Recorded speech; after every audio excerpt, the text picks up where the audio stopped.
Lecture 32 कृषि में पूंजी निर्माण कैपिटल फॉर्मेशन इन एग्रीकल्चर।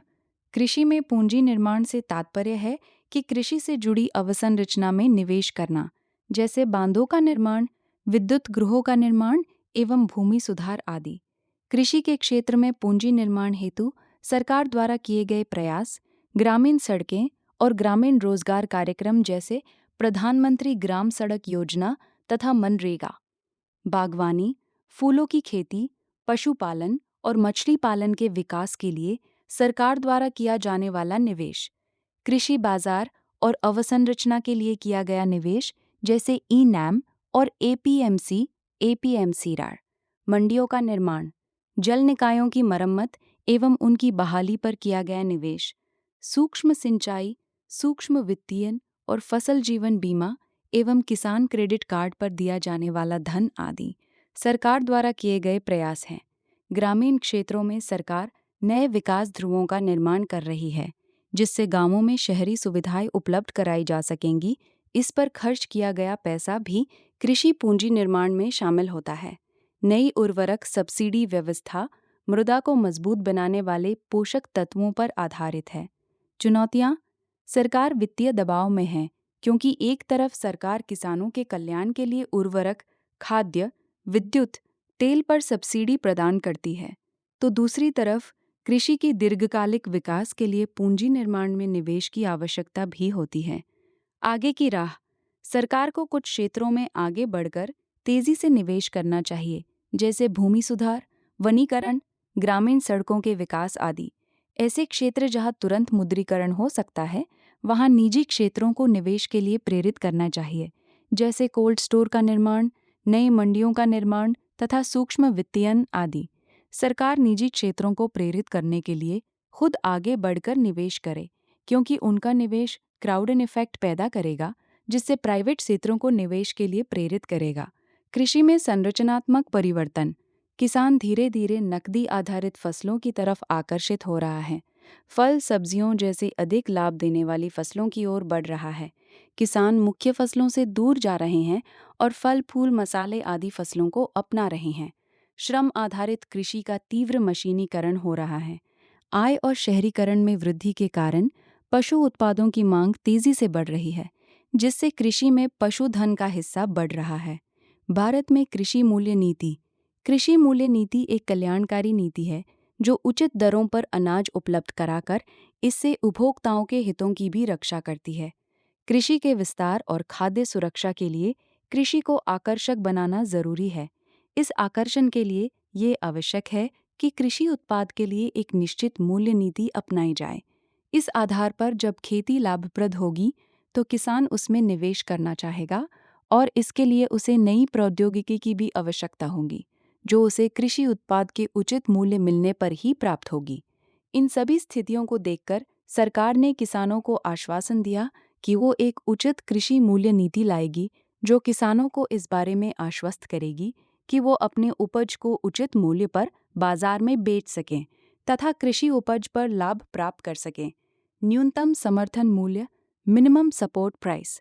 न्यूनतम समर्थन मूल्य सरकार द्वारा किया जाने वाला एक हस्तक्षेप है, जिसमें सरकार किसानों की कृषि उपज को कीमतों में गिरावट से बचाने के लिए फसलों का एक मूल्य निर्धारित करती है, जिस पर किसान अपने कृषि उत्पाद को सरकारी दुकानों पर बेच सकते हैं और उचित मूल्य प्राप्त कर सकते हैं।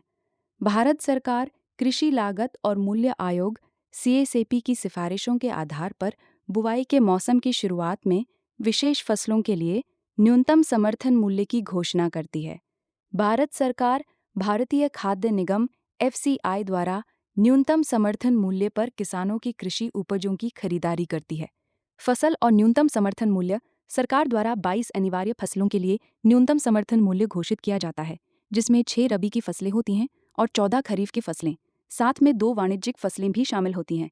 फसलें धान, गेहूं, जौ, बाजरा, मक्का, रागी प्रमुख खाद्यान्न फसलें हैं। चना, अरहर, तूर, मूंग, मसूर 5 प्रकार की दलहनी फसलें हैं। मूंगफली, सरसों, तोरिया, सोयाबीन, सूरजमुखी के बीज, कुसुम के बीज तिलहन फसलें हैं। कच्चा कपास, जूट, सूखा नारियल, खोपरा, नारियल जिसकी भूसी हटा दी गई हो, तंबाकू अन्य फसलों में शामिल है। उपर्युक्त दी गई फसलों का न्यूनतम समर्थन मूल्य कृषि लागत और मूल्य आयोग CACP की सिफारिशों पर भारत सरकार द्वारा निर्धारित किया जाता है। न्यूनतम समर्थन मूल्य की आलोचना यह केवल चावल और गेहूं की फसलों को प्रोत्साहित करता है, जिसमें पानी की अधिक खपत होती है। न्यूनतम समर्थन मूल्य से केवल बड़े किसानों को ही लाभ पहुंचता है, जबकि भारत में अधिकांश किसान निर्वाह खेती करते हैं।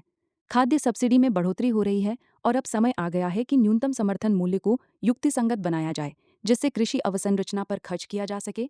मोटे अनाजों की खेती घट रही है, जिससे लोगों को अन्य पोषक तत्व नहीं मिल पा रहे हैं और उनके स्वास्थ्य पर बुरा असर पड़ रहा है। गन्ना मूल्य निर्धारण नीति। गन्ने के लिए सरकार न्यूनतम समर्थन मूल्य की घोषणा नहीं करती है, बल्कि गन्ने की खरीद के लिए उचित एवं लाभकारी मूल्य fair and remunerative price of sugar cane की घोषणा करती है। राज्य की विशिष्ट नीतियाँ। राइतु बंधु योजना। रामधु बंधु का शाब्दिक अर्थ है किसान का मित्र। इस योजना के 2 उद्देश्य हैं। किसानों की शुरुआती निवेश जरूरतों के लिए समय पर नकद अनुदान प्रदान करना, ये सुनिश्चित करना कि किसान कर्ज के जाल में न फंसे। ये योजना मौद्रिक अनुदान प्रदान करती है। रायभू बंधु योजना हाल ही में तेलंगाना में शुरू की गई एक किसान निवेश योजना है, जिसमें सरकार किसानों को फसल के लिए निवेश के रूप में प्रत्येक एकड़ भूमि के लिए 5,000 रुपये का प्रोत्साहन देती है। किसान कोई भी फसल उगा सकता है तथा अपनी फसल को कहीं भी बेच सकता है। विश्व व्यापार संगठन ने इस योजना की तारीफ की है और इसके समर्थन में कहा कि ये अधिक पारदर्शी और अधिक न्याय संगत योजना है। कालिया योजना। कालिया कृषक assistance for livelihood and income augmentation. Odisha सरकार किसानों की आजीविका और आय बढ़ाने के लिए कालिया योजना चला रही है। इसके तहत किसानों को कई प्रकार की आर्थिक मदद दी जाती है। कालिया योजना किसान कल्याण के लिए एक पैकेज है।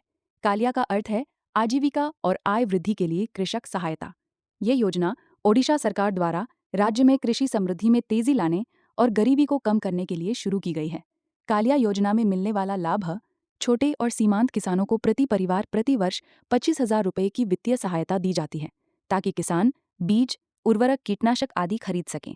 भूमिहीन कृषक राने के लिए कभी कोई प्रत्यास में नहीं विफेमगार खराब संभात के साथ दक्षिण अब्दा निजी सरकार इकाई बतराफ पालन इकाई मत्स्य कीट, मशरूम की खेती, मधुमक्खी पालन आदि के लिए 12,500 रुपये दिए जाते हैं। गरीबी बीमार, वृद्ध किसानों और भूमिहीन खेतीहर मजदूरों प्रति परिवार प्रति वर्ष 10,000 रुपये दिए जाते हैं। मात्र 6 रुपये में 2 लाख रुपए तक का बीमा कवर दिया जाता है तथा किसानों के हिस्से का प्रीमियम सरकार भरती है। SI वर्ष से अधिक आयु के किसानों को फ्री में 2 लाख तक का व्यक्तिगत दुर्घटना बीमा कवर मिलता है। 0% ब्याज संक्रमा पर 50,000 रुपये तक का फसल ऋण प्रदान किया जाता है। भावांतर भुगतान योजना। इस योजना के तहत सरकार न्यूनतम समर्थन मूल्य तथा बाजार मूल्य के मध्य अंतर की राशि को किसान को प्रदान कर देती है तथा किसानों को अपना कृषि उत्पाद निजी बाजार में बेचने को कहा जाता है। इस योजना में शामिल किसानों को पोर्टल पर पंजीकरण कराना होगा तथा सरकारी अधिकारी उनकी बुआई का सर्वेक्षण करेंगे। इस योजना के तहत निर्धारित समय पर ही मंडियों में फसल का विक्रय करना होगा। योजना के तहत मध्य प्रदेश सरकार ने सोयाबीन, मक्का, उड़द, मूंग, मूंगफली, तिल और रामतिल की, जबकि हरियाणा सरकार ने आलू, प्याज, फूलगोभी और टमाटर की खरीदारी की घोषणा की है। कृषि का नारीकरण, फेमिनाइजेशन ऑफ एग्रीकल्चर।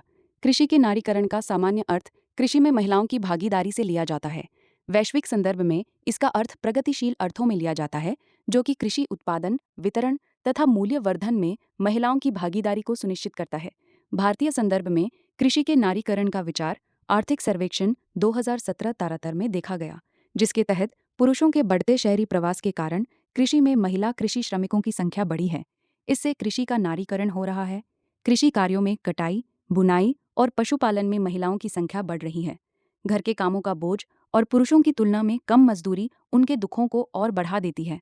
महिलाओं के नाम से भूमि नहीं है, अर्थात उनके पास भूमि संबंधी स्वामित्व का अभाव है। इसीलिए कृषि संबंधी योजनाओं में महिलाओं को लाभ नहीं मिल पाता है। यूरोप और अमेरिका में महिलाओं के भूमि संबंधी अधिकारों में वृद्धि हुई है, जबकि भारत में ऐसा नहीं है। इसीलिए भारतीय संदर्भ में कृषि का नारीकरण एक नकारात्मक अवधारणा बन गई है।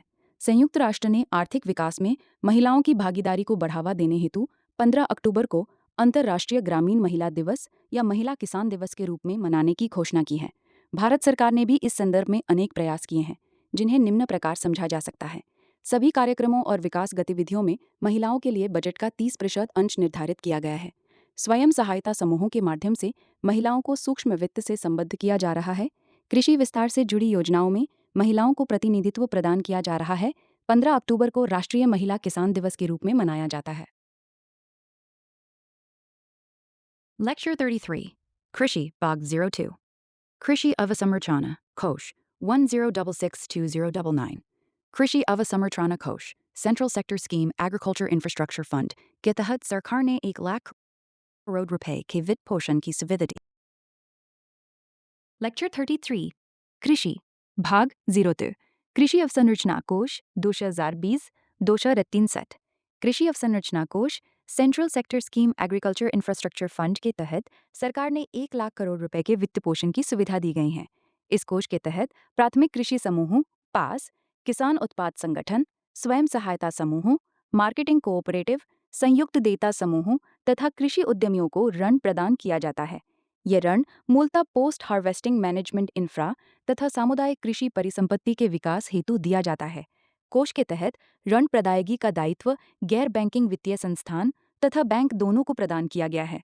वित्तीयन की प्रक्रिया इस योजना के तहत ऋण पर ब्याज में 3% की छूट प्रदान की जाएगी. साथ ही ऋण जारी करने वाली संस्था को 2 करोड़ रुपए तक के ऋण पर बैंक गारंटी सरकार द्वारा दी जाएगी. इस योजना के क्रियान्वयन के लिए अगले 4 वर्षों के दौरान 1 लाख करोड़ रुपए का ऋण प्रदान किया जाएगा. इसके तहत वर्तमान चालू वित्तीय वर्ष में 10,000 करोड़ रुपए के और अगले 3 वर्षों में 30,000 करोड़ रुपए प्रतिवर्ष की वित्तीय सहायता उपलब्ध कराई जाएगी. इस योजना की अवधि वित्तीय वर्ष 2020 से 2063 10 वर्ष तक निर्धारित की गई है. इसके तहत क्रेडिट गारंटी कवरेज सरकार द्वारा दी जाती है.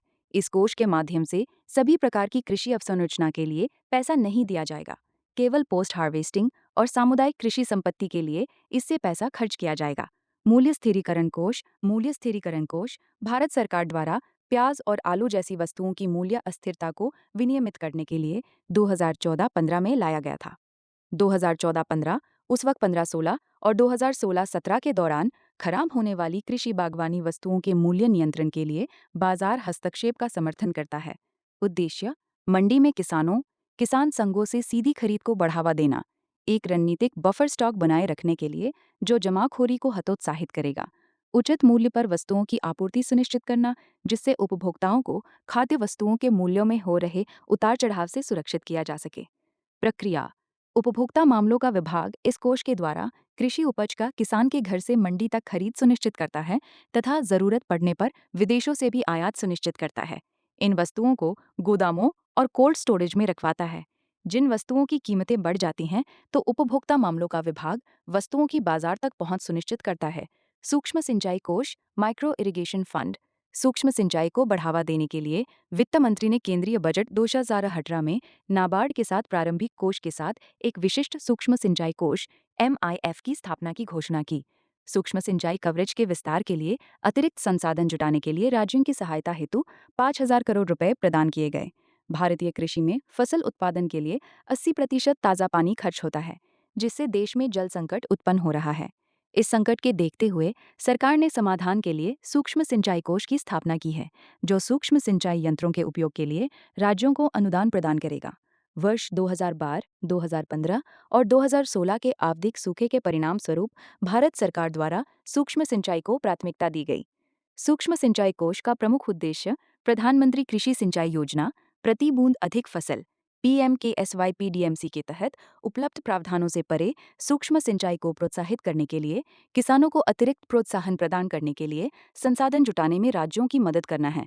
दीर्घकालीन सिंचाई कोष लॉन्ग टर्म इरिगेशन फंड इस कोष को बजट 2016-17 में प्रस्तावित किया गया, जिसके तहत नाबार्ड द्वारा अधूरी पड़ी और प्रमुख सिंचाई परियोजनाओं को पूरा करने हेतु ऋण दिया जाता है. इस कोष के तहत दिए जाने वाले धन की निगरानी जल शक्ति मंत्रालय द्वारा की जाती है. वित्त की कमी को दूर करके इन योजनाओं को तीव्र गति से पूर्ण किया जाएगा. एग्रीस्टैक या एक एकीकृत किसान सेवा इंटरफेस है, जिसमें क्लाउड कंप्यूटिंग सर्विस का उपयोग किया गया है. इस इंटरफेस पर कृषि आपूर्ति श्रृंखला से जुड़ी सभी जानकारियां रखी जाती हैं. इसका प्रमुख उद्देश्य कृषि आपूर्ति श्रृंखला में वित्त की अनुपलब्धता और अपशिष्ट बर्बादी जैसे मुद्दों का समाधान करना है. इस पोर्टल का विकास कृषि और किसान कल्याण विभाग और माइक्रोसॉफ्ट कॉर्पोरेशन द्वारा किया जा रहा है. इन दोनों संस्थानों के मध्य वर्ष 2021 में समझौता हुआ था. उत्तर प्रदेश, मध्य प्रदेश, गुजरात, हरियाणा, राजस्थान, आंध्र प्रदेश के 100 गांवों में इस पोर्टल का परीक्षण प्रारंभ ही हो चुका है. आनुवांशिक रूप से संशोधित फसलें आनुवांशिक संशोधन एक जीव से दूसरे जीव में डीएनए के एक टुकड़े को स्थानांतरित करके पौधे, जानवर या सूक्ष्म जीव की विशेषताओं को बदलने की तकनीक है। ये एक जीव के डीएनए से वांछित जीन को हटाने और उन्हें दूसरे जीव में जोड़ने के माध्यम से किया जाता है। ये ऐसे बीज होते हैं जिनके आनुवंशिक पदार्थ को वैज्ञानिक तरीके से रूपांतरित किया गया है। ऐसा इसलिए किया जाता है ताकि फसल की उत्पादकता में वृद्धि हो सके तथा फसल को कीट प्रतिरोधी अथवा सूखारोधी बनाया जा सके। कपास से संबंधित समस्याएं। भारत में कपास की पत्तियों को तथा उसके फूलों को सुंडी नामक कीड़ा खाकर समाप्त कर देता था, जिससे कपास की पैदावार पर विपरीत प्रभाव पड़ता था। इसको देखते हुए वैज्ञानिकों ने आनुवांशिक तकनीकी का प्रयोग करके बीटी कपास नामक बीज का उत्पादन किया, जिसके द्वारा कपास पैदावार में वृद्धि हुई तथा उनकी उत्पादन लागत क्षमता में कमी आई। सुंडीकोट अथवा बालवम पर हर साल कीटनाशकों के प्रयोग से वे अपने भीतर कीटनाशकों के प्रति प्रतिरोधक क्षमता विकसित कर लेते थे, जिससे साल दर साल कपास की खेती में किसानों की लागत में वृद्धि हो जाती थी और किसान कपास की लागत के हिसाब से उत्पादन का लाभ नहीं प्राप्त कर पाते थे। साथ ही इन कीटनाशकों के अत्यधिक प्रयोग से मृदा प्रदूषण तथा वायु प्रदूषण होता था। इन सब घटनाओं को ध्यान में रखते हुए यूएस में आनुवांशिक तकनीकी से कपास के बीज को विकसित किया गया, जिसमें मृदा जीवाणु बैसिलस थ्यूजेंसिस बीटी का प्रयोग किया गया, जो अपने एंजाइम के माध्यम से इन कीटों को मारने की क्षमता रखता है। इस प्रौद्योगिकी में मृदा जीवाणु के द्वारा क्राइल-1 नामक प्रोटीन उत्पादित किया जाता था, जिसके प्रयोग से कपास के पौधों में कीटों से प्रतिरोधक क्षमता प्राप्त हो गई, जिससे कपास के पुष्प और फलों पर विपरीत प्रभाव पड़ना कम हो गया और उनकी उत्पादकता में वृद्धि होने लगी।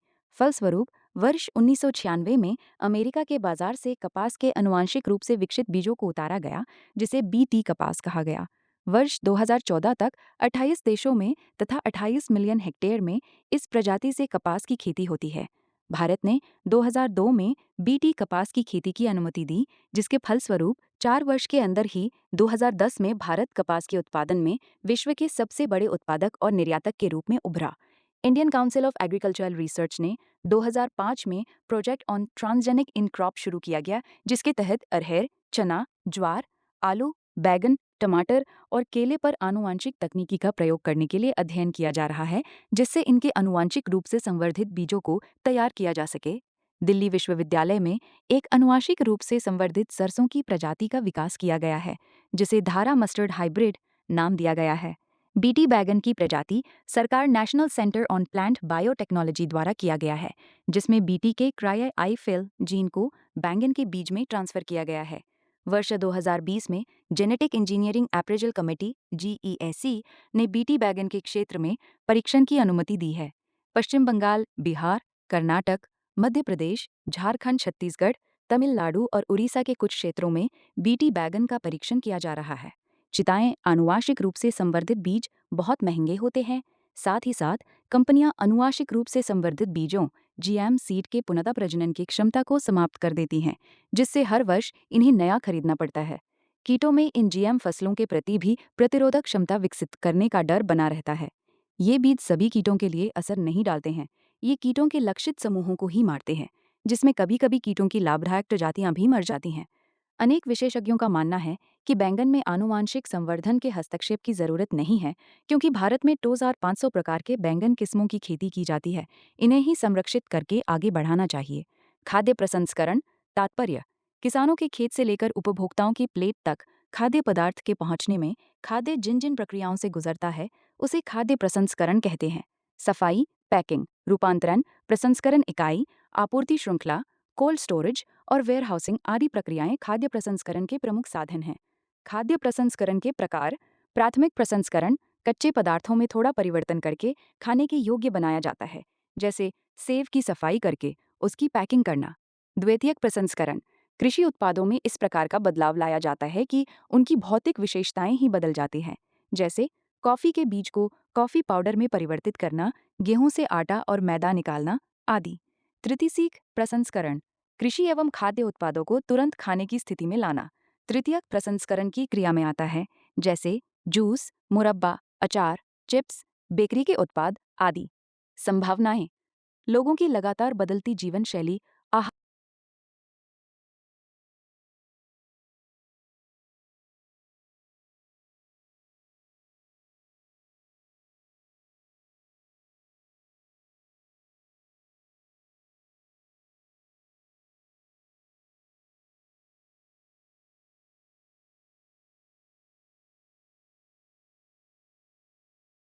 संभावनाएं। लोगों की लगातार बदलती जीवन शैली, आहार की बदलती आदतों तथा उपभोक्ताओं के स्वाद परिवर्तन ने खाद्य उद्योग को विस्तार प्रदान करने में सहायता दी है और ये सभी के लिए लाभकारी भी है। किसानों को इससे बेहतर आय प्राप्त होती है, साथ ही इससे खेती में जोखिम कम हो जाती है। उपभोक्ताओं को खाद्य विविधता प्राप्त होती है और बेहतर मूल्य पर नए नए उत्पादन प्राप्त होते हैं। अर्थव्यवस्था में नए व्यवसाय के उत्पन्न होने तथा रोजगार के अधिक अवसर सर्जित होने से लाभ मिलता है। खाद्य प्रसंस्करण उद्योग को बढ़ावा देने के उपाय या खाद्य प्रसंस्करण मंत्रालय 2001 नीतियों के प्रतिपादन तथा उनके कार्यान्वयन में सहायता देता है। इसके द्वारा निम्नलिखित कार्य किए गए हैं। नीतिगत पहल, अल्कोहल को छोड़कर अन्य प्रसंस्करण उद्योगों में 100% विदेशी निवेश के लिए छूट प्रदान की गई है। कच्चे उत्पादों को मूल्यवर्धित उत्पादों में परिवर्तित करने के लिए अवसंरचना के विकास को प्रोत्साहन दिया जा रहा है। प्रसंस्करण से जुड़ी तकनीकों का विकास किया जा रहा है। विकासात्मक पहल, भारत में मेगा फूड पार्क का निर्माण किया जा रहा है। कोल्ड स्टोरेज श्रृंखला को बढ़ाया जा रहा है। बूचड़खानों का आधुनिकीकरण किया जा रहा है। प्रोत्साहन पहल, खाद्य प्रसंस्करण से जुड़े सेमिनार का आयोजन किया जाता है। स्वरोजगार स्टार्टअप के लिए कदम उठाया जा रहा है। खाद्य सुरक्षा एवं मानक अधिनियम 2006 खाद्य सुरक्षा और उसके मानक से जुड़े सभी मामलों को अनेक विभागों द्वारा नियंत्रित किया जाता था। वर्ष 2006 में इसे एक विभाग के अंतर्गत ला दिया गया, जो भारतीय खाद्य सुरक्षा एवं मानक प्राधिकरण के अंतर्गत आते हैं। ये खाद्य पदार्थों की गुणवत्ता सुनिश्चित करते हैं। मेगा फूड पार्क, ये क्लस्टर आधारित दृष्टिकोण पर कार्य करते हैं, अर्थात प्रसंस्करण से जुड़ी आवश्यक अवसंरचना को एक साथ उपलब्ध करवाया जाता है। वर्ष 2021 तक भारत में 42 मेगा फूड पार्क स्थापित करने की मंजूरी दी जा चुकी है। लेक्चर 34 कृषि भाग O3 मृदा स्वास्थ्य, कृषि उत्पादकता और मानव स्वास्थ्य दोनों ही मृदा स्वास्थ्य पर निर्भर करते हैं। इस हेतु मृदा स्वास्थ्य कार्ड योजना को केंद्र सरकार द्वारा आरंभ किया गया है। इस योजना के माध्यम से किसान अपने खेत की मृदा की उपज बढ़ा सकते हैं। इस योजना के अंतर्गत एक कार्ड प्रदान किया जाता है, जिसके माध्यम से किसान अपने खेत की जमीन की मृदा का प्रकार जान सकता है। मृदा स्वास्थ्य कार्ड योजना का शुभारंभ वर्ष 2015 में किया गया था। इसका प्रमुख नारा स्वस्थ धरा खेत हरा है। इसके माध्यम से मृदा में पाए जाने वाले प्रमुख पोषक तत्वों के बारे में जानकारी प्राप्त होती है। योजना के तहत 12 पोषक तत्वों को शामिल किया गया है। इन पोषक तत्वों में नाइट्रोजन, फास्फोरस, पोटेशियम, पीएच, जैविक carbon, sulphur, iron, zinc, copper, boron, manganese तथा ईसी को शामिल किया गया है। कौन कौन सी फसल किस खेत में उगाई जानी चाहिए, इसकी भी जानकारी मृदा स्वास्थ्य कार्ड के माध्यम से प्राप्त होती है। ये कार्ड 3 वर्ष के अंतराल पर जारी किया जाता है। 40 वर्ष तक के किसान, स्वयं सहायता समूह, किसान सहकारी समितियां और कृषि उत्पाद संगठन मृदा स्वास्थ्य की जानकारी से संबंधित प्रयोगशालाओं की स्थापना कर सकते हैं। इन प्रयोगशालाओं के निर्माण की लागत का 75% राशि का वहन सरकार द्वारा किया जाएगा। इसके लिए सरकार मोबाइल लैब की भी स्थापना कर रही है। नीम लेपित यूरिया, कार्बनिक उर्वरक और वर्मी कंपोस्ट को मृदा स्वास्थ्य कार्ड के माध्यम से बढ़ावा दिया जा रहे हैं, क्योंकि रासायनिक उर्वरकों के अधिक उपयोग से मिट्टी बंजर होती जा रही है। पहले सिर्फ यूरिया पर सब्सिडी प्रदान की जाती थी, इसीलिए किसान इसका अधिक उपयोग करते थे, जिसके कारण मिट्टी का क्षरण होता था। अतः सरकार अब सभी पोषक तत्व पर सब्सिडी दे रही है, जिससे किसान सभी आवश्यक उर्वरकों का उपयोग कर सकें। सूक्ष्म पोषक तत्वों की कमी देश भर के खेतों में देखने को मिल रही है। इन सब परिस्थितियों को देखते हुए सरकार दलहन और तिलहन की खेती को बढ़ावा दे रही है। प्राकृतिक खेती, नेचुरल फार्मिंग क्या है? प्राकृतिक खेती कृषि का एक प्रकार है, जिसमें फसलों पर किसी भी प्रकार के रासायनिक कीटनाशकों अथवा उर्वरकों का प्रयोग नहीं किया जाता है। सिर्फ प्रकृति के द्वारा प्रदत्त उर्वरक और अन्य पेड़ पौधों के पत्ते खाद, पशुपालन गोबर खाद एवं जैविक कीटनाशक उपयोग में लाया जाता है।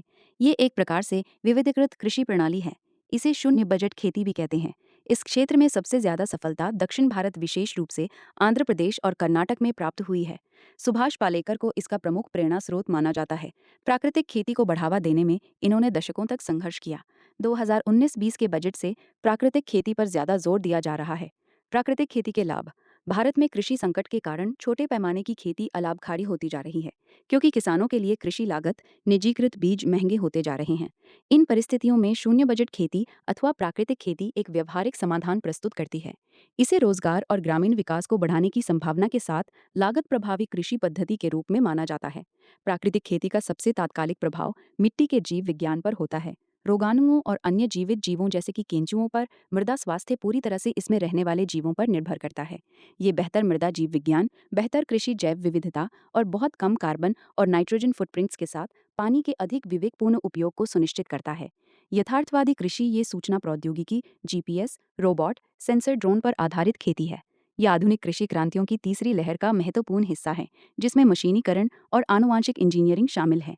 इसका प्रमुख उद्देश्य तकनीक का अधिकतम उपयोग करते हुए कृषि से मिलने वाले लाभ को बढ़ाना है। वर्तमान परिदृश्य। गु आदाई किसानों ने कपास में यथार्थवादी कृषि अपनाया, जो कि एक प्रकार का प्रायोगिक परीक्षण था। इस कृषि को अपनाने के बाद किसानों की कुल आय में वृद्धि हुई। डिजिटल भारत के तहत इस कृषि पर काफी जोर दिया जा रहा है, जिसके तहत किसानों को उर्वरक के सही खुराक की जानकारी, बेहतर बीजों की जानकारी तथा बेहतर फसलों की जानकारी दी जाती है। किसान ड्रोन बजट 2022-23 में सरकार द्वारा ये घोषणा की गई कि वो किसानों को फसलों का आकलन करने, भूमि रिकॉर्ड का डिजिटलीकरण करने एवं कीटनाशकों का छिड़काव करने में सहायता करने के लिए किसान ड्रोन का विकास करेगी। किसान ड्रोन क्या है? किसान ड्रोन विश्व का सबसे छोटा छिड़काव करने वाला यंत्र है, जो सेंसर तथा संचार तकनीकी पर आधारित है। ये खेतों में समान मात्रा में उर्वरकों का छिड़काव करता है। ये कठिन से कठिन और दुर्गम क्षेत्रों में छिड़काव कर सकता है। किसान ड्रोन के लाभ। किसान इससे जहरीले रसायनों के छिड़काव से उन रसायनों के संपर्क में नहीं आएगा। फसल आकलन से फसल बीमा कंपनियों में सहायता प्राप्त होगी। सरकार भूमि रिकॉर्ड के डिजिटलीकरण के लिए ड्रोन का उपयोग करती है। भारत में ड्रोन बाजार के विकास से युवाओं को रोजगार के नए अवसर प्राप्त होंगे। किसान ड्रोन कृषि में एक नई क्रांति करेगा, क्योंकि इसका उपयोग खेतों से सीधे बाजार में सब्जियों या फलों को ले जाने में किया जा सकेगा। ड्रोन से कृषि वस्तुओं की आपूर्ति सीधे बाजार में होने से इसमें समय कम लगेगा और किसानों तथा मछुआरों को अधिक फायदा होगा। ड्रोन शक्ति। सरकार द्वारा ड्रोन शक्ति पहल प्रारंभ की गई है। इसके माध्यम से सरकार ड्रोन स्टार्टअप को बढ़ावा देना चाहती है। जो लोग स्टार्टअप के माध्यम से कृषि क्षेत्र में प्रवेश करना चाहते हैं, नाबार्ड उनके लिए वित्त सहायता प्रदान करती है। सरकार किसान निर्माता संगठन को वित्तीय और तकनीकी रूप से मदद करेगी कि वो किसानों को ड्रोन किराए पर उपलब्ध कराएं। अनुबंध कृषि, कॉन्ट्रैक्ट फार्मिंग। कृषि प्रसंस्करण कंपनियों, निर्यातकों तथा व्यापारियों द्वारा किसानों के उत्पाद का व्यापार करने के लिए किसानों से अनुबंध के आधार पर उनकी उपज को प्राप्त करना अनुबंध कृषि कहलाता है। किसानों और व्यापारियों या कंपनियों के बीच यह समझौता होता है, जो कि फसल की बुआई से पूर्व ही होता है। समझौते में कृषि मूल्य पर सहमति बनती है। साथ ही साथ ये भी तय होता है कि किस मूल्य पर कंपनी किसानों की समस्त उपज को खरीदेगी। किसान उत्पाद के लिए प्रतिबद्धता जताता है और व्यापारी खरीद के लिए प्रतिबद्धता जताता है। व्यापारी या कंपनियां कुछ भुगतान एडवांस के रूप में किसानों को देती हैं, जिसे कृषि निवेश के रूप में भी जाना जा सकता है। कई जगह अनुबंध कृषि में तकनीकी सलाह, मशीन इत्यादि कंपनियों द्वारा किसानों को दिए जाते हैं। अनुबंध कृषि से लाभ। नए बाजारों का निर्माण, उन्नत अर्थव्यवस्था और उत्पादकता में वृद्धि। कृषि क्षेत्र में आधुनिक तकनीकी का प्रसार, नए मूल्यों तक पहुंचने की संभावना, जोखिमों का साझाकरण, सरकारी खरीद की आवश्यकता और फसलों के अपव्यय में कमी। कृषि में निजी निवेश को प्रोत्साहन, सरकार पर सब्सिडी का बोझ कम होना। किसानों द्वारा फसलों के चयन में विविधता प्राप्त होना तथा बाजार के अनुरूप खेती करना। किसानों के लिए विश्वसनीय आय में वृद्धि। ग्रामीण समुदाय में लाभकारी रोजगार उत्पन्न होता है, विशेष रूप से भूमिहीन श्रमिकों के लिए। ग्रामीण क्षेत्र में मौसमी बेरोजगारी में कमी आती है। ग्रामीण मजदूरों का शहरी प्रवासन रुक जाता है। छोटे किसान की प्रौद्योगिकी तथा ऋण विपणन चैनलों एवं सूचना तक पहुंच सुनिश्चित हो जाती है। नए नए बाजार विकसित होते हैं। कृषि में उच्च उत्पादकता और बेहतर गुणवत्ता प्राप्त होती है।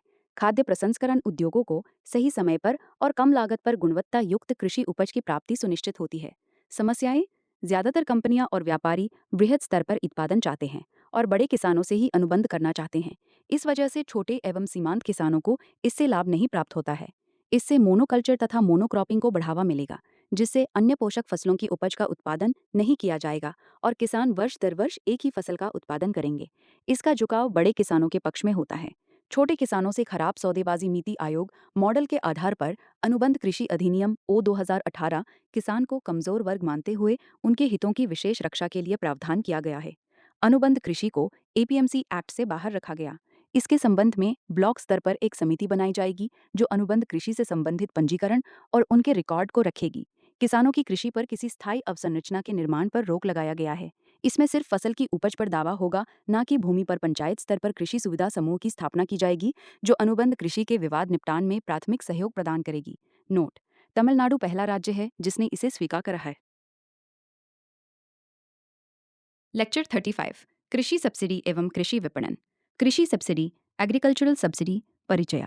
कृषि सब्सिडी, जिसे कृषि प्रोत्साहन भी कहा जाता है, सरकार द्वारा दी जाने वाली वित्तीय सहायता है, जो कृषि व्यवसायों, कृषि संगठनों और किसानों को उनकी आय को पूरक करने, कृषि वस्तुओं की आपूर्ति का प्रबंधन करने और ऐसी वस्तुओं की लागत और आपूर्ति को प्रभावित करने के लिए प्रदान की जाती है। विकसित देशों में अपने कुल बजट का 40% कृषि सब्सिडी में दिया जाता है। ये सब्सिडी इसलिए दी जाती है कि वो अपने उत्पाद का वैश्विक बाजारों में सस्ते स्तर पर विक्रय कर सकें और अधिकतम लाभ भी प्राप्त कर सकें। विकासशील देशों में कृषि सब्सिडी कृषि उत्पादन लागत को कम करने के लिए दिया जाता है, जिससे वो लाभ अधिकतम कर सकें और कृषि क्षेत्रों में बेहतर निवेश भी कर सकें। विकासशील देश अपने बजट का 7.8% कृषि सब्सिडी पर देते हैं। कृषि सब्सिडी के प्रकार। प्रत्यक्ष सब्सिडी।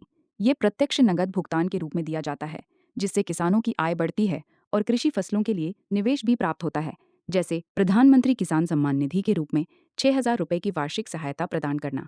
अप्रत्यक्ष सब्सिडी। ऐसी सब्सिडी जो किसानों को सस्ती कृषि लागत के लिए प्रदान की जाती है, जैसे सस्ते कर्ज प्रदान करना, किसानों की कर्ज माफी करना, कम दर पर विद्युत उपलब्ध करवाना, सस्ती उर्वरक तथा एक कीटनाशक दवाओं को उपलब्ध करवाना, कृषि मशीनरी, कृषि अनुसंधान पर खर्च, जैसे मृदा स्वास्थ्य कार्ड, सूक्ष्म सिंचाई योजना के तहत दिए जाने वाले अनुदान आदि। भारत में कृषि सब्सिडी। भारत अपने सकल घरेलू उत्पाद का अधिकतम 2% प्रत्यक्ष कृषि सब्सिडी के रूप में देता है, जिसमें सर्वाधिक सब्सिडी उर्वरक को प्रदान की जाती है। अप्रत्यक्ष सब्सिडी से किसानों को ज्यादा लाभ नहीं मिल पाता। इसी वजह से ज्यादातर अप्रत्यक्ष सब्सिडी की आलोचना भी होती है। भारत में लघु एवं सीमांत किसानों की संख्या अधिकतम है, जिनके पास कुल जमीन का 47.3% हिस्सा है और इन्हें अप्रत्यक्ष सब्सिडी का लाभ नहीं मिल पाता है। वास्तविक रूप से सब्सिडी की जरूरत ऐसे ही किसानों को है। सब्सिडी का बड़ा हिस्सा बड़े किसानों को मिलता है। इस वजह से कहा जाता है कि भारत में अप्रत्यक्ष सब्सिडी अपने वास्तविक लक्ष्य को प्राप्त नहीं कर पाती। अप्रत्यक्ष सब्सिडी उत्पादन प्रक्रिया को प्रोत्साहित नहीं कर पाती है, क्योंकि इससे उत्पादकों और विनिर्माता को प्रोत्साहन नहीं मिलता है। वैश्विक परिदृश्य। यूरोप, अमेरिका में ज्यादातर प्रत्यक्ष सब्सिडी प्रदान की जाती है। इंडोनेशिया, फिलीपींस, चीन में भी प्रत्यक्ष सब्सिडी को ही बढ़ावा दिया जाता है। विश्व में भी प्रत्यक्ष सब्सिडी को ही प्रोत्साहन मिलता है, जैसे ब्राजील में बोल्सा फैमिलिया जैसे कार्यक्रम के तहत वहां के कृषक को तथा नागरिकों को प्रत्यक्ष सब्सिडी प्रदान की जाती है, जो उनको कृषि तथा अन्य जुड़े क्षेत्रों में प्रत्यक्ष रूप से अनुदान है। इस योजना के तहत वर्ष 2001 में सर्वप्रथम शिक्षा पर सब्सिडी प्रदान की गई। उसके बाद वर्ष 2003 में इस योजना के तहत पोषण, स्वास्थ्य और कृषि सब्सिडी को जोड़ दिया गया, जिसके फलस्वरूप ब्राजील की गरीबी में 50% तक कमी आ गई है। भारत में सब्सिडी के क्षेत्रों में किए जाने वाले सुधार। कृषि सुधार से संबंधित समितियों ने प्रत्यक्ष सब्सिडी को बढ़ावा देने के लिए सिफारिशें की। सर्वाधिक सब्सिडी उर्वरक पर दी जाती है। सबसे ज्यादा उर्वरक का प्रयोग बड़े किसान ही करते हैं। इस वजह से उर्वरक के क्षेत्र में प्रत्यक्ष सब्सिडी प्रदान करने के लिए सिफारिशें की गई हैं। मॉन्टेक सिंह आहलूवालिया समिति ने अनुशंसा की थी कि ऊर्जा मंत्रालय द्वारा दी जाने वाली सब्सिडी बिजली कंपनियों का न देकर विद्युत उपभोक्ताओं अर्थात किसानों को दी जानी चाहिए, और इस सब्सिडी को एवं बिजली बिल को आधार कार्ड एवं स्मार्ट कार्ड से जोड़ देना चाहिए। 2015-16 में प्रत्यक्ष लाभ हस्तांतरण योजना लाई गई, जिसके तहत प्रत्यक्ष सब्सिडी का भुगतान किसानों के खातों में किया जाने लगा। प्रधानमंत्री किसान सम्मान निधि भी प्रत्यक्ष सब्सिडी हस्तांतरण से संबंधित योजना है, जिसके अंतर्गत लघु एवं सीमांत किसानों को प्रत्येक वर्ष 6,000 रुपये की सहायता राशि प्रदान की जाती है, जो किसानों को उनके कृषि से संबंधित बीज एवं उर्वरकों की खरीदारी में सहायता के रूप में दी जाती है। ये योजना 100 लक्ष्य केंद्र सरकार द्वारा वित्त पोषित है। तेलंगाना सरकार द्वारा रामधो बंधु योजना, उड़ीसा सरकार द्वारा कालिया योजना तथा पश्चिम बंगाल सरकार द्वारा कृषक बंधु योजना चलाई जा रही हैं, जो उनके राज्य से संबंधित किसानों को प्रत्यक्ष सब्सिडी हस्तांतरण के रूप में सहायता राशि प्रदान करती हैं। कृषि विपणन। कृषि विपणन में उन सभी गतिविधियों, नीतियों और एजेंसियों को शामिल किया जाता है जो कृषि से संबंधित उत्पाद को बाजार में लाती हैं और उनकी खरीद एवं बिक्री में सहायता प्रदान करती हैं। औपनिवेशिक समय में कृषि विपणन की स्थिति। औपनिवेशिक शासन के समय ब्रिटिश सरकार को अपने उद्योगों के लिए कच्चे माल की जरूरतों की आपूर्ति के भारतीय कृषि बाजारों को विनियमित करने की जरूरत पड़ी। इससे ब्रिटेन की विनिर्माण इकाइयों को भारत से सस्ती दरों पर कच्चा माल उपलब्ध हो सके, जैसे कपड़ा उद्योग के लिए कपास एवं कपड़ों की रंगाई के लिए नील आदि। ब्रिटेन में आई औद्योगिक क्रांति के फलस्वरूप वहां के उद्योगों को भारत से सस्ती दरों पर कच्चे माल मिल जाते थे तथा वहां के उपभोक्ताओं को सस्ते दरों पर उपभोग योग्य अनाज की प्राप्ति हो जाती थी, जिससे वहां के उपभोक्ताओं को महंगाई का सामना नहीं करना पड़ता था। इन सब स्थिति को देखते हुए ब्रिटेन सरकार ने भारत में कृषि बाजारों की स्थापना के लिए कदम बढ़ाए। कृषि बाजारों की स्थापना के फलस्वरूप भारतीय कृषि पर पड़ने वाले प्रभाव। किसानों को ब्रिटिश मांग के अनुरूप खेती के लिए बाध्य किया गया। उनकी उपज के संबंध में मूल्य आधार तय करने का निर्णय सरकार के पास होता था। इस आधार पर ब्रिटिश सरकार किसानों की उपज को आसानी से खरीद सकती थी। वर्ष 1886 में ब्रिटिश सरकार द्वारा करेजा में पहला विनियमित बाजार स्थापित किया गया। आज़ादी के बाद भारतीय कृषि बाजारों की स्थिति। साहूकार किसानों को उनके कृषि उत्पादन लागत के लिए कर्ज देते थे। इस कर्ज को लेने के बाद किसान अपनी फसल की बिक्री के लिए अपने कर्जदाता को देने के लिए मजबूर हो जाता था, जिसके फलस्वरूप कर्जदाता उनसे सस्ती दरों पर उनकी फसलों को खरीदता था। कुछ व्यापारी आपस में संगठन बनाकर किसानों की उपज को सस्ते दरों पर खरीदते थे। कृषि मंडियां काफी दूर थी एवं उनकी संख्या भी बहुत कम होने की वजह से किसान बिचौलियों के माध्यम से अपनी फसल को अपने खेत अथवा खलिहान में ही बेच देता था, जिसके फलस्वरूप किसानों को बाजार के मूल्य के बारे में पता नहीं चलता था और वे अपनी उपज को सस्ती दरों पर ही बेच देते थे, जिससे उन्हें उचित लाभ की प्राप्ति नहीं होती थी। इन सब स्थितियों को देखते हुए सरकार का प्रथम कर्तव्य बनता था कि किसानों के साथ हो रहे शोषण से मुक्ति दिलाएं एवं बिचौलियों की समाप्ति करें। इसको देखते हुए केंद्र और राज्य स्तर पर निम्नलिखित कदम उठाया गए। 1950 के दशक में कृषि उपज बाजार अधिनियम एपीएमसी बनाया गया। इसके अंतर्गत बाजार अहाता, मार्केट यार्ड और बाजार उप अहाता, मार्केट सब यार्डे को नियंत्रित एवं विनियमित करने के लिए कृषि उपज बाजार समिति का गठन किया गया, जिसके अंतर्गत किसान अपनी उपज को इन्हीं मंडियों में बेच सकता है तथा खरीदार भी किसानों की उपज को इन्हीं मंडियों में खरीद सकता है। समस्याएं। समय के अनुसार इन मंडियों की स्थिति परिवर्तित होती चली गई। सच कहा जाए तो इनकी स्थिति बिगड़ती चली गई और समय के अनुसार इन मंडियों ने अपनी प्रासंगिकता खो दी। यही बाजार ही कुशल वितरण में बाधा उत्पन्न करने लगे। कृषि उपज बाजार में स्वार्थी तत्वों का प्रवेश हो गया, जिससे इन बाजारों का बुनियादी ढांचा इस तरह बिगड़ गया कि किसान, खरीदार और उपभोक्ता अर्थव्यवस्था के लिए बाधक बन गए। सभी वस्तुओं का बाजार राष्ट्रीय हो गया, किंतु कृषि उपज का बाजार क्षेत्रीय ही रह गया। वितरण नेटवर्क के अभाव में किसान अपनी उपज को राष्ट्रीय स्तर पर नहीं पहुंचा सकता था। विभिन्न सरकारी प्रयासा। ई नैम राष्ट्रीय कृषि बाजार एनएएम के लिए ई-एनएएम या e trading platform, online trading portal Bharat के प्रधानमंत्री द्वारा अप्रैल 2016 को लॉन्च किया गया था। ई राष्ट्रीय कृषि बाजार ईएनएनएम एक Akhil Bharatiya electronic trading portal है जो कृषि वस्तुओं के लिए एक संयुक्त राष्ट्रीय बाजार बनाने के लिए प्रचलित कृषि उपज बाजार समितियों एपीएमसी मंडियों को जोड़ता है। लाभा। किसान, खरीदार एवं व्यापारी सभी एक साथ एक ऑनलाइन प्लेटफॉर्म पर जुड़ जाएंगे। इसके द्वारा बेहतर कीमत की प्राप्ति होगी और कृषि उपज के विपणन की व्यवस्था और भी सुविधाजनक होगी। इसके माध्यम से किसान ऑनलाइन प्लेटफॉर्म के तहत भुगतान प्राप्त कर सकता है। ई ग्रामीण एग्रीकल्चर मार्केट इसके तहत ग्रामीण हाट को अथवा ग्रामीण बाजार को समयानुसार संशोधित और संवर्धित किया जा रहा है। इसकी शुरुआत वर्ष 2018 से की गई। ग्रामीण बाजारों के लिए आवश्यक भौतिक बुनियादी सुविधाओं का विकास किया जा रहा है। इसके माध्यम से ग्रामीण बाजारों को ईएनएम से जोड़ा जा रहा है। इसके माध्यम से किसान अपनी उपज को सीधे थोक विक्रेता के पास बेच सकते हैं। लेक्चर 36 सार्वजनिक वितरण प्रणाली। भारत में सार्वजनिक वितरण प्रणाली पीडीएस। पीडीएस क्या है? पीडीएस सरकार द्वारा समर्थित दुकानों की एक श्रृंखला है जिन्हें समाज के जरूरतमंद निर्धनों लोगों को रियायती दरों पर आवश्यक खाद्य और गैर खाद्य वस्तुओं के वितरण का काम सौंपा गया है। पीडीएस का उद्देश्य निर्धनों को कम कीमत पर सब्सिडी युक्त उपभोक्ता वस्तुएं प्रदान करना, उपभोक्ताओं को वस्तुओं की बढ़ती कीमतों के प्रभाव से बचाना, समाज के कमजोर वर्गों में न्यूनतम पोषाहार स्थिति को बनाए रखना, खुले बाजार की कीमतों पर अप्रत्यक्ष नियंत्रण रखना। पीडीएस की प्रकृति अनुपूरक सप्लीमेंटल प्रकृति। पीडीएस की प्रकृति अनुपूरक है, अर्थात इसका उद्देश्य समान की संपूर्ण खाद्य आवश्यकताओं को पूरा करना नहीं है। सुरक्षा संजाल सेफ्टी नेट। पीडीएस एक सुरक्षा संजाल के रूप में कार्य करती है जो आवश्यक वस्तुओं की आपूर्ति सुनिश्चित करती है ताकि पर्याप्त भोजन गरीबों तक पहुंच सके। सामाजिक वितरण सोशल डिस्ट्रीब्यूशन। पीडीएस आवश्यक वस्तुओं के वितरण के सामाजिकरण का प्रयास करती है जिससे समाज के सभी वर्गों को लाभ मिल सके। पीडीएस प्रणाली का विकास। सार्वजनिक वितरण प्रणाली पीडीएस का विकास भारत में एक महत्वपूर्ण प्रक्रिया रही है जिसकी शुरुआत 1939 में ब्रिटिश सरकार द्वारा की गई थी।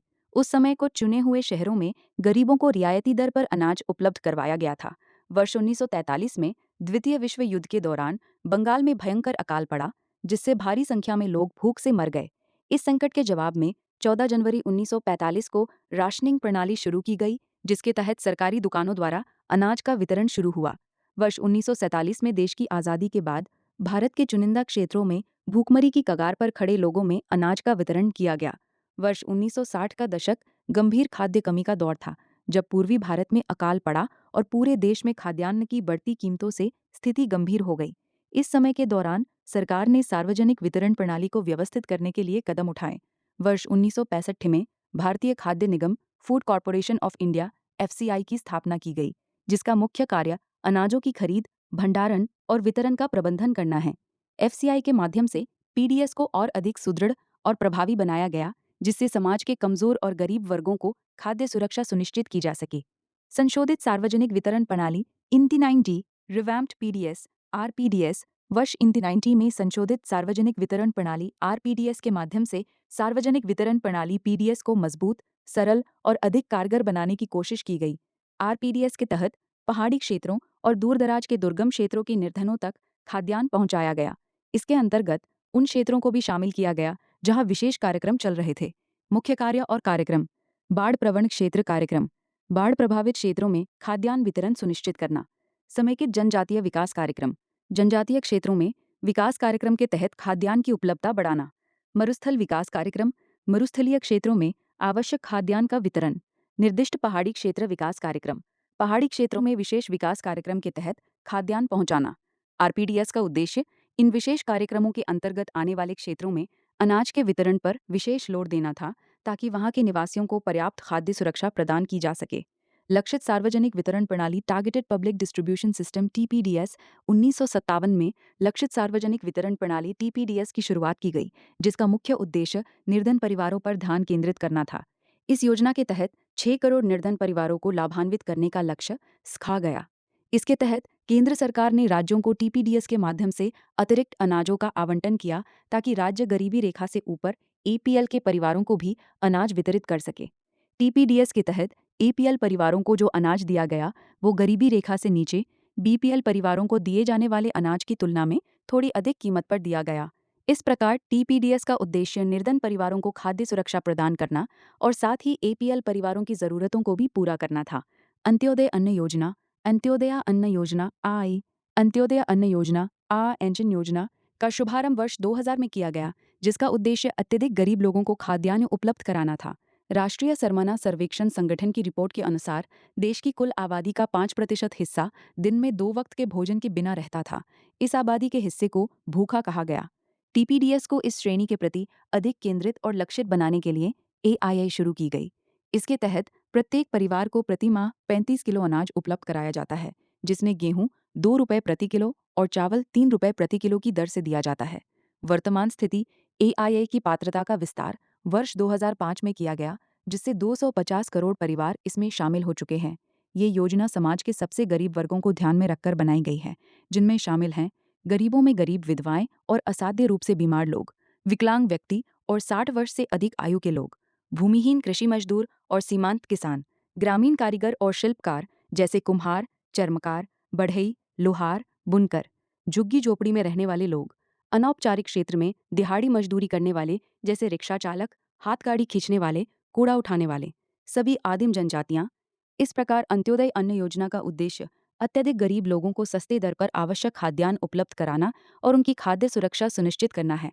राष्ट्रीय खाद्य सुरक्षा अधिनियम नेशनल फूड सिक्योरिटी एक्ट 2003, राष्ट्रीय खाद्य सुरक्षा अधिनियम 2003 का उद्देश्य नागरिकों को खाद्यान्न प्राप्त करने का कानूनी अधिकार प्रदान करना है।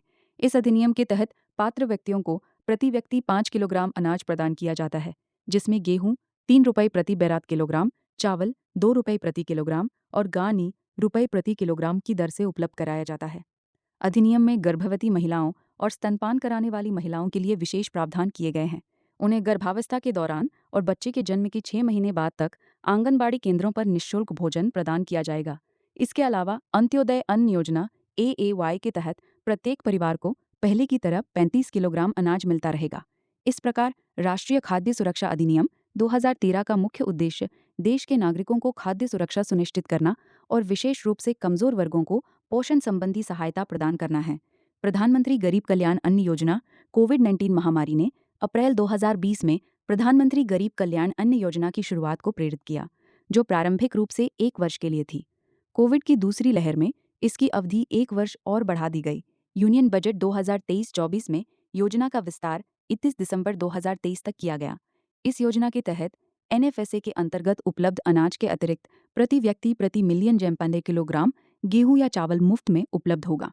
पात्रता मानदंड में शामिल हैं ग्रामीण क्षेत्रों में वार्षिक आय 2 लाख रुपए से कम और शहरी क्षेत्रों में 3 लाख रुपए से कम, 5 एकड़ से अधिक भूमि के मालिक नहीं, 4 पहिया वाहन नहीं और 100 वर्ग फुट से अधिक का आवास नहीं।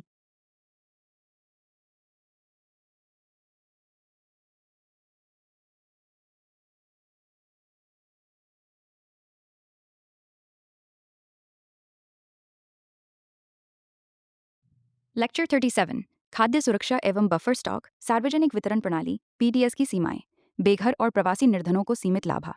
सार्वजनिक वितरण प्रणाली की प्रमुख सीमाओं में से एक है बेघर और प्रवासी निर्धनों को सीमित लाभ मिलना।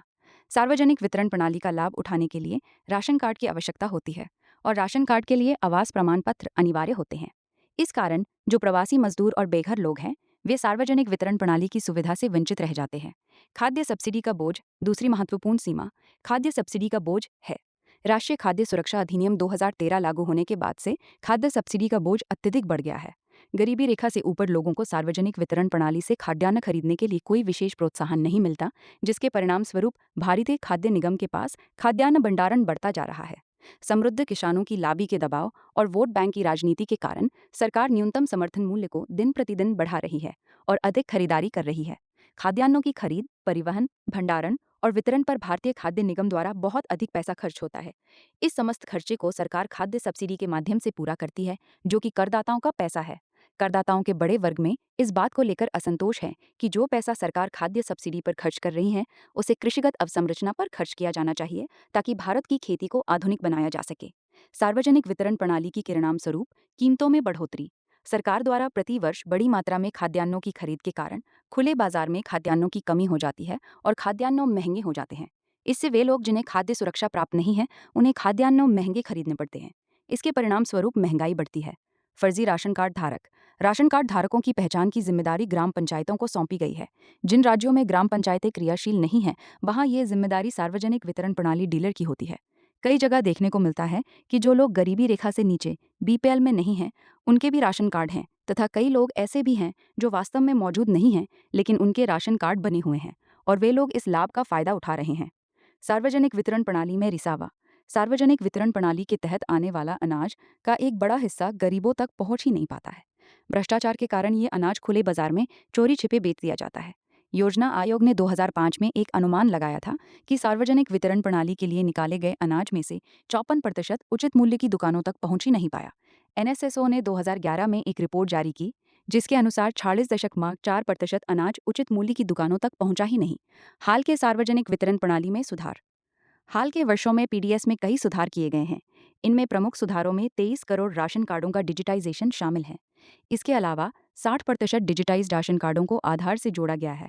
कई राज्यों ने उचित मूल्य की दुकानों पर वास्तविक समय के आधार पर वास्तविक कार्ड धारकों को अनाज की बिक्री को ट्रैक करने के लिए electronic point of sale e POS यंत्र लगाए हैं।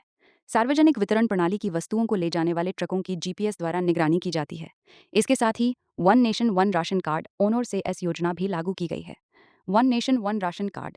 अगस्त 2019 से पूरे देश में one nation one ration card योजना लागू की गई है।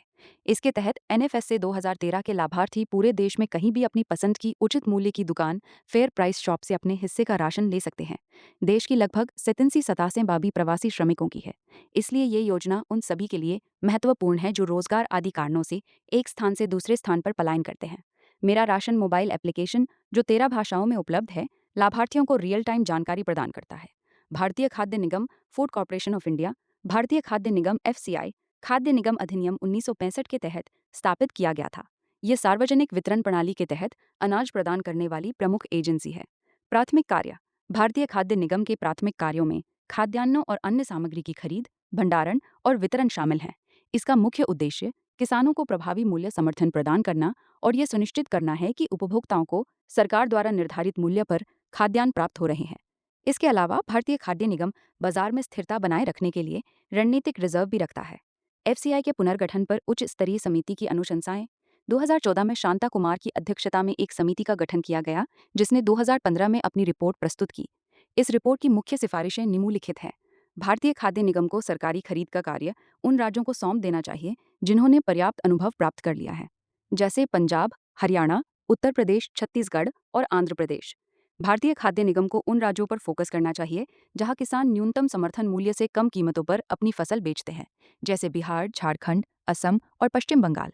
समिति ने यह भी सुझाव दिया कि भारत सरकार को न्यूनतम समर्थन मूल्य की समीक्षा करनी चाहिए, जो चावल और गेहूं को प्रोत्साहन देती है और अन्य फसलों के विविधीकरण की उपेक्षा करती है। न्यूनतम समर्थन मूल्य नीति को व्यापार नीति के समन्वय में कार्य करना चाहिए ताकि आयातित फसलों की लागत न्यूनतम समर्थन मूल्य से कम न हो। शिरपूर्णा आवास। भारतीय खाद्य निगम को अपने भंडारण का कार्य निजी क्षेत्र को सौंप देना चाहिए। शीर्ष स्तर पर निजी क्षेत्र के अधिकारियों को भर्ती करना चाहिए और शारीरिक श्रमिकों तथा कार्यालयों की आवश्यकता को कम करने के लिए मशीनीकरण में वृद्धि होनी चाहिए। संपूर्ण प्रणाली को कंप्यूटरकृत करना चाहिए और भारतीय खाद्य निगम में निजी निवेश को आकर्षित करना चाहिए। बफर स्टॉक एक ऐसी प्रणाली है जिसके अंतर्गत सरकार अधिक पैदावार की स्थिति में खाद्यान्न को खरीद लेती है ताकि अनाज की कीमतें बहुत नीचे ना आ जाएं। जब अनाज का उत्पादन कम होता है तो सरकार अपने गोदामों में रखे अनाज को बाजार में उतार देती है ताकि खाद्यान्न बहुत महंगे न हों। वास्तव में सरकार बफर स्टॉक इसलिए भी रखती है ताकि सूखा, बाढ़ या अकाल जैसी आपदाओं के समय जनता को खाद्यान्न उपलब्ध कराया जा सके। भारत की बफर स्टॉक नीति चौथी पंचवर्षीय योजना 1959-70 के दौरान भारत सरकार ने बफर स्टॉक नीति को लागू किया। इस नीति के तहत सरकार ने एफसीआई को अधिसूचित किया कि वो अनाज की खरीदारी करके गोदामों में रखे। एफसीआई को अपने बफर स्टॉक को हमेशा बनाए रखना था ताकि पीडीएस के तहत मासिक अनाज की ज़रूरतों को पूरा किया जा सके और फसल विफलता या प्राकृतिक आपदा की स्थिति में जनता तक अनाज पहुंचाया जा सके। प्रधानमंत्री की अध्यक्षता वाली मंत्रिमंडलीय समिति बफर मानकों का नियम करती है। खाद्यान्न संग्रहण मानकों के अनुसार बफर मानकों के अतिरिक्त 30 लाख टन गेहूं और 20 लाख टन चावल का एक रणनीतिक रिजर्व भी बनाए रखना होता है, जिसे खाद्यान्न संग्रहण मानक कहा जाता है। 2015 में सरकार ने दालों की कीमतों में उतार चढ़ाव को नियंत्रित करने के लिए 1.5 लाख टन दालों का बफर स्टॉक बनाने का निर्णय लिया। न्यूनतम बफर मानकों से अधिक खाद्यान्न स्टॉक को अतिरिक्त स्टॉक कहा जाता है। सरकार इस अतिरिक्त स्टॉक का निर्यात करती है या इसे खुले बाजार में बेचती है।